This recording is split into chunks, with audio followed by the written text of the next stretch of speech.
जय श्री राम दोस्तों। देखिए, अपन पढ़ रहे थे राजस्थान के इतिहास के बारे में। और अपन इतिहास में आज जो कि पिछला टॉपिक था अपना कि राजपूतों की स्वदेशी उत्पत्ति के सिद्धांत, उन सिद्धांत में अपने सबसे पहले डिस्कस किया था अग्निकुंड का सिद्धांत। अग्निकुंड के सिद्धांत के बाद में आज अपन जो चर्चा करने वाले हैं वो है आपका राजपूतों का कौन सा आर्यों से उत्पत्ति संबंधित सिद्धांत। और कौन से विद्वान है जो राजपूतों को प्राचीन आर्य और क्षत्रियों की संतान मानते हैं और उन्होंने इस संबंध में क्या तर्क दिए हैं। और इसके बाद में अपन एक और सिद्धांत पढ़ने वाले हैं कि ब्राह्मण उत्पत्ति संबंधित सिद्धांत। कुछ विद्वान ऐसे भी जिन्होंने राजपूतों को ब्राह्मण वंश से संबंधित माना है, ठीक है, तो उनके बारे में अपन डिस्कस करने वाले हैं। ठीक है, तो अपन आज जो अपना जो सिद्धांत होने वाला है वो है अपना प्राचीन आर्यों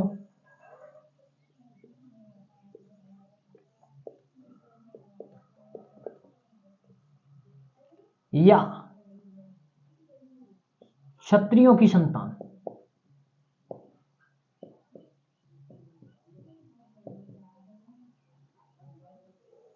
राजपूतों की उत्पत्ति संबंधित स्वदेशी उत्पत्ति के सिद्धांतों में सेकंड सिद्धांत है आपका प्राचीन आर्यों या क्षत्रियों से, क्षत्रिय क्या है, संतान। ये मानने वाले भाई जो अपने राजपूत थे, उत्तर भारत में जो राजपूत वंश हुए हैं, उन वंशों की उत्पत्ति प्राचीन जो वैदिक आर्य थे, जो वैदिक कालीन क्षत्रिय से, उन्हीं से इनकी उत्पत्ति मानी है। अब देखो इस संबंध में कौन कौन से ऐसे विद्वान हैं जिन्होंने इस मत को स्वीकार किया है, तो इनमें सबसे महत्वपूर्ण है आपका डॉक्टर गौरीशंकर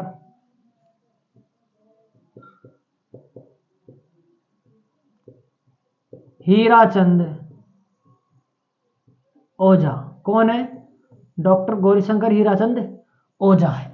ठीक है, दूसरा है आपका सीवी वैद्य। कौन है? सीवी वैद्य। एक आपका विद्वान है डॉक्टर दशरथ शर्मा। कौन है? डॉक्टर दशरथ शर्मा। इन तीनों विद्वानों ने यह माना है कि जो राजपूत थे, वो राजपूत कौन थे? अपने ही प्राचीन काल के जो वैदिक कालीन आर्य जो क्षत्रिय थे, उन्हीं की क्या है, वो संतान है। ठीक बात है। इनमें सीवी वैद्य ने तो सीधा सीधा ये कहा है कि राजपूत क्या है, सीवी वैद्य ने कहा है कि राजपूत प्राचीन आर्यों की संतान है। ये बात तो सीधे सीधे किसने की है? सीवी वैद्य ने की है कि राजपूत प्राचीन आर्यों की क्या है, संतान है। डॉक्टर दशरथ शर्मा ये कुछ को प्राचीन आर्यों की संतान मानते हैं तो और कुछ को क्या प्राचीन आर्य क्षत्रियों की संतान। क्योंकि देखो वैदिक काल में क्या हुआ करता था, वर्ण चार भागों में बटे हुए थे। ठीक है, वैदिक काल में बात करता हूं तो ऋग्वेदिक काल था। ऋग्वेदिक काल में जो आपके वर्ण थे उनका उल्लेख ऋग्वेद के 10वें मंडल में किया गया। पुरुष सूक्त नामक एक सूक्त है, उसमें किया गया है, जिसमें चार वर्णों में बांटा गया है, ब्राह्मण, क्षत्रिय, वैश्य और शूद्र।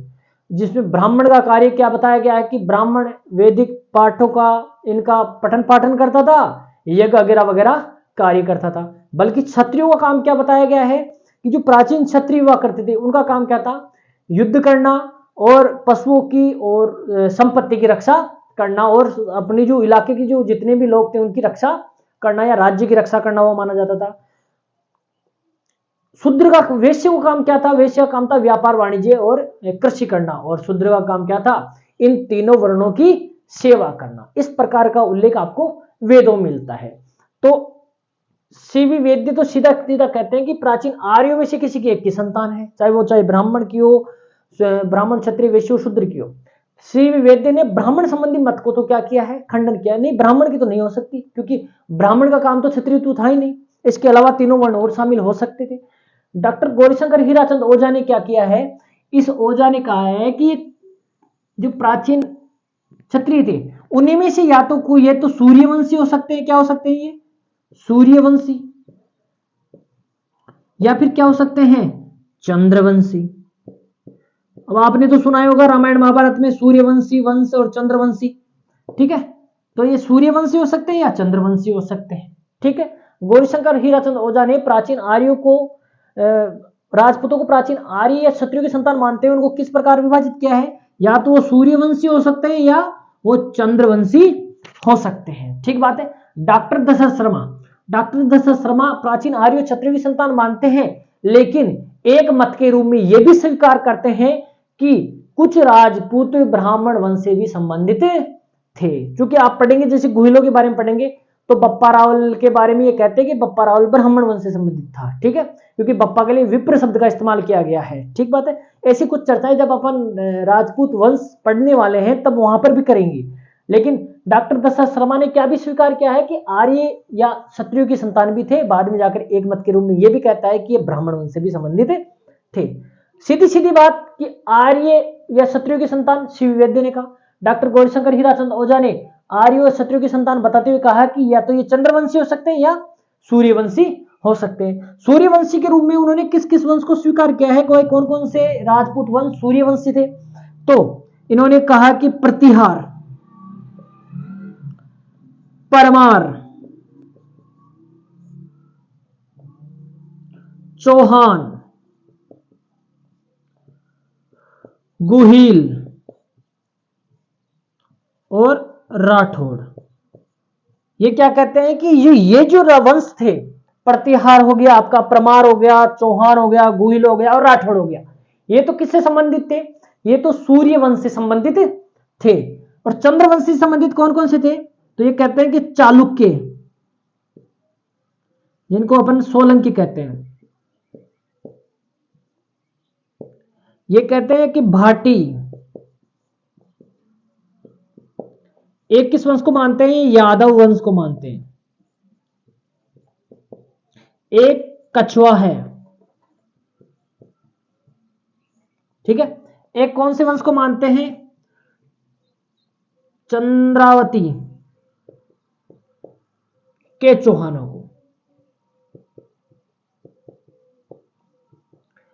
अब देखो बेटा जी, मानने का आधार क्या है कि इन शासकों की जो अभिलेख हैं, जितने भी इंस्क्रिप्शंस हैं, उन इंस्क्रिप्शंस पे क्या देखा गया है, इन्होंने खुद को कहीं पर कुछ राजपूतों ने तो खुद को सूर्यवंशी माना है, तो कुछ राजपूतों ने खुद को क्या माना है? चंद्रवंशी स्वीकार किया है। ठीक प्रकार, तो इस प्रकार गौरीशंकर हीराचंद ओझा ने प्रतिहारों को, परमारों को, चौहानों को, गुहिलों को, राठौड़ों को क्या माना है? सूर्यवंशी माना है। बल्कि चालुक्यों को, भाटियों को, यादवों को, कछुआओं को और चंद्रावती के चौहानों को क्या माना है? चंद्रवंशी स्वीकार किया है। ठीक बात है। डॉक्टर दशरथ आपसे सीधा ही पूछेगा कि प्राचीन आर्य और क्षत्रियों की संतान किन किन विद्वानों ने माना है राजपूतों को, तो तीन विद्वानों जरूर ध्यान रखना, डॉक्टर गौरीशंकर हीराचंद ओझा, सीवी वैद्य और डॉक्टर दशरथ शर्मा। सीवी वैद्य ने सीधा सीधा कहा है कि राजपूत प्राचीन आर्यों की क्या है? संतान है। ठीक बात है।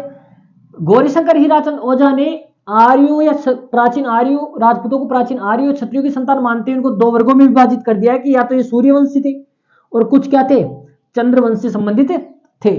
सूर्यवंशियों में क्या बताया इन्होंने? वह प्रतिहार थे, परमार थे, चौहान, गुहिल और राठौड़। सीधा क्वेश्चन पूछा जा सकता है आपसे। चंद्रवंशियों में चालुक्य, भाटी, यादव, कछुआ और चंद्रवंशी के चौहान थे। ठीक बात है। तो ये तो था आपका प्राचीन आर्यों और क्षत्रियों से संबंधित सिद्धांत। ठीक बात है। एक बार आप इसका स्क्रीनशॉट लो ताकि अपन आगे चले। ये तो था आपका प्राचीन आर्य या क्षत्रियों की संतान। तीन विद्वानों को जरूर ध्यान रखना। इन तीनों विद्वानों ने राजपूतों को क्या माना है? आर्य, प्राचीन आर्य क्षत्रियों की संतान माना है। गौरीशंकर हीराचंद ओझा ने इनको कईयों को सूर्यवंशी और चंद्रवंशी माना है। ठीक बात है। तो आपसे ऐसे ही पूछा जा सकता है कौन से विद्वानों ने राजपूतों को सूर्यवंशी या चंद्रवंशी संबंधित माना है, तो वो तीनों ही नाम आ जाएंगे। ठीक है। जो विद्वान थे उन्होंने कुछ को तो सूर्यवंशी या चंद्रवंशी मानते हैं, कुछ को ब्राह्मण वंश से संबंधित मानते हैं। ठीक है। अब बात आती है अपने अगला सिद्धांत क्या है। ठीक है, अगली थ्योरी क्या है राजपूतों की उत्पत्ति संबंधित। तो अगला है आपका ब्राह्मणों की संतान।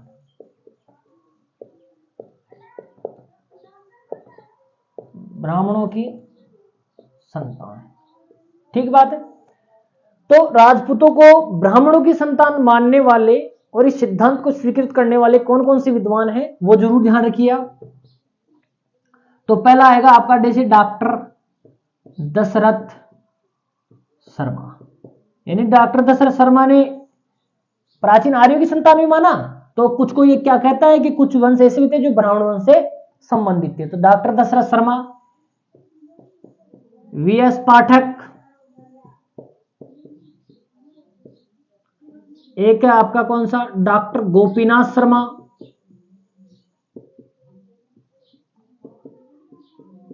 एक है आपका डॉक्टर डी आर भंडारकर।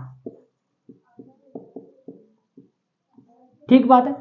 ये चारों विद्वान ऐसे हैं कि जो कुछ राजपूतों को क्या मानते हैं, ब्राह्मण वंश से संबंधित मानते हैं।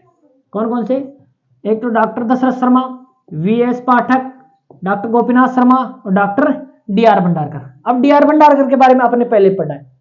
डी आर भंडारकर क्या कहते हैं कि आपकी जो गुज्जर प्रतिहार है वो क्या है, विदेशी है। क्या है, विदेशी है।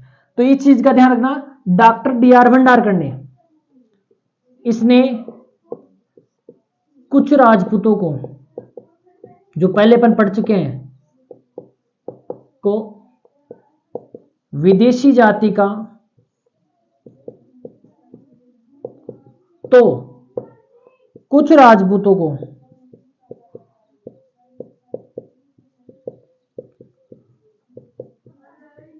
ब्राह्मण वंश से संबंधित बताया।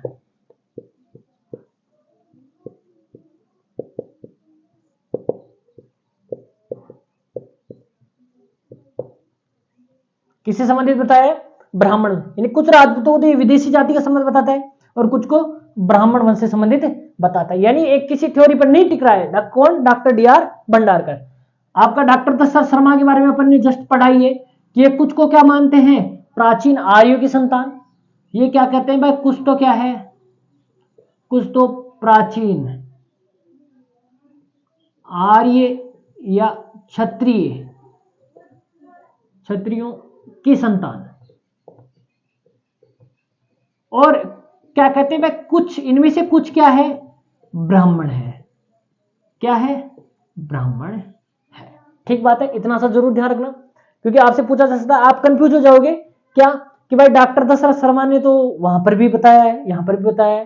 ठीक है, डॉक्टर डी आर भंडारकर ने तो विदेशी बताया। हाँ बिल्कुल बताया, विदेशी बताया। इसी कारण तो मैंने यहां पर लिखा है कि कुछ राजपूतों को ये विदेशी जाति का मानता है, तो कुछ राजपूतों को ब्राह्मण वंश से संबंधित बताता है। इसी प्रकार डॉक्टर दशरथ शर्मा भी क्या कहता है भाई, कुछ राजपूत प्राचीन आर्य क्षत्रियों की संतान थे, तो कुछ क्या थे, ब्राह्मण वंश से संबंधित थे। ठीक है, तो इस प्रकार इन्होंने क्या किया, दो दो अवधारणाओं को साथ में रखा है। देखिए, अब देखो इन चीजों से क्या हो गया है कि इतिहास बहुत जटिल हो गया है।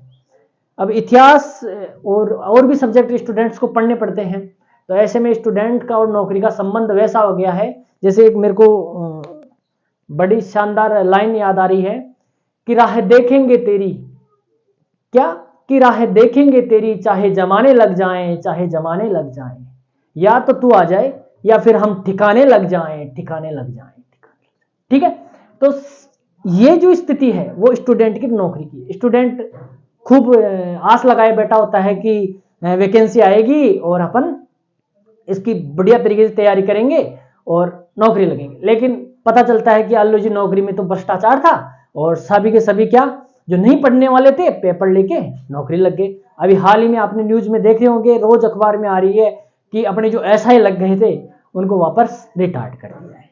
रिटायर्ड तो किया ही किया है, साथ में उनके ऊपर बहुत सारे क्या लगे हैं, केसेस लगाए गए हैं। ठीक है, तो आपके ब्राह्मणों की संतान doctor Dasharath Sharma, VS Pathak, doctor Gopinath Sharma, doctor D R Bhandarkar, दोनों का ध्यान रखना। डॉक्टर दशरथ शर्मा ने क्या कहा है और डॉक्टर डी आर भंडारकर ने क्या कहा है। ठीक बात है। इस मत का खंडन किसने किया, ठीक है, खंडन, इस मत का खंडन करने वाले विद्वानों में कौन थे, डॉक्टर गौरी शंकर,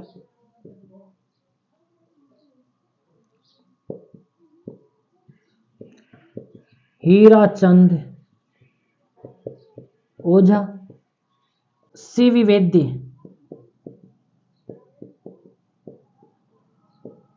कौन है, डॉक्टर गौरीशंकर, हीराचंद ओझा और सीवी वैद्य। इन्होंने क्या किया है, ब्राह्मणों की उत्पत्ति से संबंधित सिद्धांत का क्या किया है, खंडन किया है।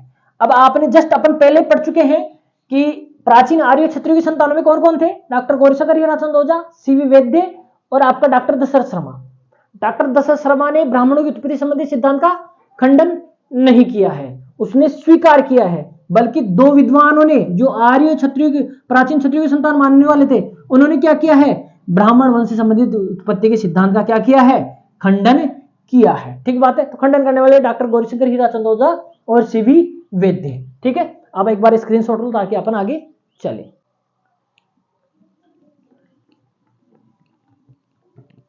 आपका जो अब बाकी बच गया जो सिद्धांत है, अब दो छोटे छोटे सिद्धांत है, उनमें ज्यादा कुछ है नहीं। ये आपके जो दो महत्वपूर्ण सिद्धांत थे, एक तो ब्राह्मण वंश से उत्पत्ति संबंधी सिद्धांत, एक प्राचीन आर्य क्षत्रियों की से संबंधित सिद्धांत। ठीक है, अब मैंने उस समय यह भी बताया था कि कुछ विदेशियों ने यह भी स्वीकार किया है कि कुछ राजपूत वंश ऐसे थे जो प्राचीन आदिम जातियों जैसे गोड, खोकर और भर से उत्पन्न हुए थे। तो इससे संबंधित भी एक सिद्धांत है। तो अगला सिद्धांत है अपना प्राचीन आदिम जातियों। प्राचीन आदिम जातियां कौन कौन सी, जैसे कुछ ये मानते हैं कि गोड, खोखर और भर जैसी जो प्राचीन आदिम जातियां हैं कि उनकी संतान है राजपूत क्या है। कुछ विद्वान, विदेशी विद्वान ये भी मानते हैं कि जो कुछ राजपूत हैं, कुछ राजपूत वंश है जैसे दक्षिण के राष्ट्रकूट हो गया वगैरह वगैरह, प्राचीन आदिम जातियों गोड, खोकर और भर की संतान स्वीकार करते हैं। ऐसे में कौन, इन विद्वानों में कौन कौन है जो ये स्वीकार करते हैं, तो विंसेंट स्मिथ, V.N. स्मिथ, ठीक है, क्रुक, ठीक है, ये क्या करते हैं, प्राचीन आदिम जातियों गोड, खोकर, भर को क्या मानते हैं, राजपूतों से उत्पत्ति मानते हैं। ठीक बात है। फिर एक आपका आता है मिश्रित अवधारणा।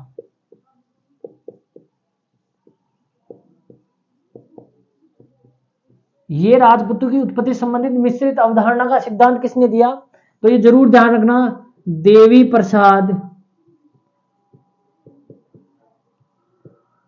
चट्टोपाध्याय। किसने दिया, देवी प्रसाद चट्टोपाध्याय ने क्या दिया है, मिश्रित अवधारणा का सिद्धांत दिया है। वो कहता है कि हो सकता है कि वो अलग अलग या मिश्रित जातियों संबंधित क्या हुए हो, राजपूतों की उत्पत्ति हुई हो। एक विद्वान कहता है ब्रह्म छत्र सिद्धांत। कुछ विद्वानों की क्या मानना है कि ये ब्रह्म छत्र सिद्धांत से उत्पन्न हुए, यानी मतलब सामाजिक, आर्थिक प्रक्रिया की उपज। कौन से विद्वान ने यह कहा है कि राजपूत एक सामाजिक आर्थिक प्रक्रिया की क्या है, उपज है।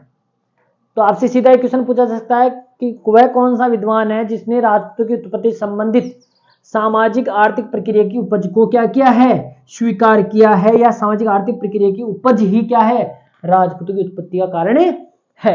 ठीक बात है। तो इसमें कौन है आपका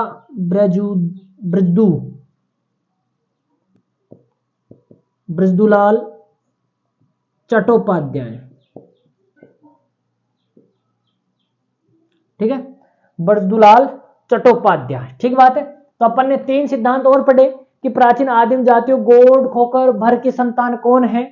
तो इसको सिद्धांत को देने वाले वी.एन. स्मिथ, क्रुक और रसेल। एक और विद्वान ध्यान रखना, रसेल। ठीक है, तो ये वो विद्वान है जिन्होंने कुछ राजपूतों को क्या माना है, प्राचीन आदिम जातियों की संतान स्वीकार किया है। कुछ राजपूतों को, पूरे को नहीं, कुछ राजपूत वंशों को क्या किया है, प्राचीन जातियों की संतान स्वीकार किया है। उनमें कौन कौन है, विंसेंट स्मिथ है, क्रुक है और रसेल है। ठीक है, मिश्रित अवधारणा, राजपूतों की उत्पत्ति से संबंधित मिश्रित अवधारणा का जो सिद्धांत दिया है वो किसने दिया है, आपका देवी प्रसाद चट्टोपाध्याय ने दिया है। राजपूतों के ब्रह्म छत्र सिद्धांत यानी आर्थिक सामाजिक प्रक्रिया की उपज किसने बताया है, तो ब्रजदुलाल चट्टोपाध्याय ने बताया है। इस प्रकार ये आपकी जो महत्वपूर्ण राजपूत वंश थे, यानी आपके राजपूतों की उत्पत्ति से संबंधित सिद्धांत थे, उनकी अपन ने क्या की है, आप उनके बारे में अपन ने एक एक करके डिस्कस किया है। ध्यान रखना ये जो राजपूती उत्पत्ति संबंधी सिद्धांत थे ये ग्रेजुएशन लेवल में, ग्रेजुएशन में भी आते हैं आपके, और इसके अलावा आपका ऑल कॉम्पिटिटिव जितने भी एग्जाम है उनमें राजपूती की उत्पत्ति संबंधी सिद्धांत भी पढ़े जाते हैं। ठीक बात है। तो ऐसे में इन सिद्धांतों को आप अच्छे से याद करना, क्योंकि इनमें से सीधा ही क्वेश्चन कैसे किया जा सकता है। ज्यादातर क्वेश्चन करने का तरीका क्या है, इनमें आपसे सीधा पूछेगा कि मिश्रित अवधारणा किस विद्वान ने दी थी, देव प्रसाद चट्टोपाध्याय, या फिर एक साइड में ये सिद्धांत दे देगा और एक साइड में उनमें से एक एक विद्वान दे देगा। फिर आपसे पूछेगा निम्न में से कौन से अवधारणा या सिद्धांत किन किन विद्वानों ने दी, मिलान कीजिए या कूट जमाइए। ठीक बात है। तो ये जरूर ध्यान रखना, क्योंकि अपन आगे जब पढ़ेंगे राजपूतों के बारे में, एक एक वंश के बारे में, तो जैसे गोहिलों के बारे में पढ़ेंगे, फिर अपन राठौड़ के बारे में पढ़ेंगे, ठीक है, भाटियों के बारे में पढ़ेंगे, कछुआओं के बारे में पढ़ेंगे, तो अपन उनमें भी क्या करेंगे, इन उत्पत्ति के संबंधित सिद्धांतों की एक एक करके चर्चा करेंगे कि भाई कछुआओं को कौन कौन से ने तो चंद्रवंशी माना है, कौन से ने सूर्यवंशी माना है किस विद्वान ने, और किस विद्वान ने इनको ब्राह्मण वंश स्वीकार किया है, और कौन से विद्वानों ने विदेशी स्वीकार। विदेशियों में तो जो विदेशी हैं वही स्वीकार करेंगे, बल्कि स्वदेशियों में आपको महत्वपूर्ण चीज ध्यान रखनी है कि कौन कौन से विद्वानों ने स्वदेशी स्वीकार किया है। ठीक बात है। तो आगे जब अपना जो अब आगे आने वाला टॉपिक है वो होगा प्रतिहार वंश से संबंधित। तब तक के लिए जय श्री राम।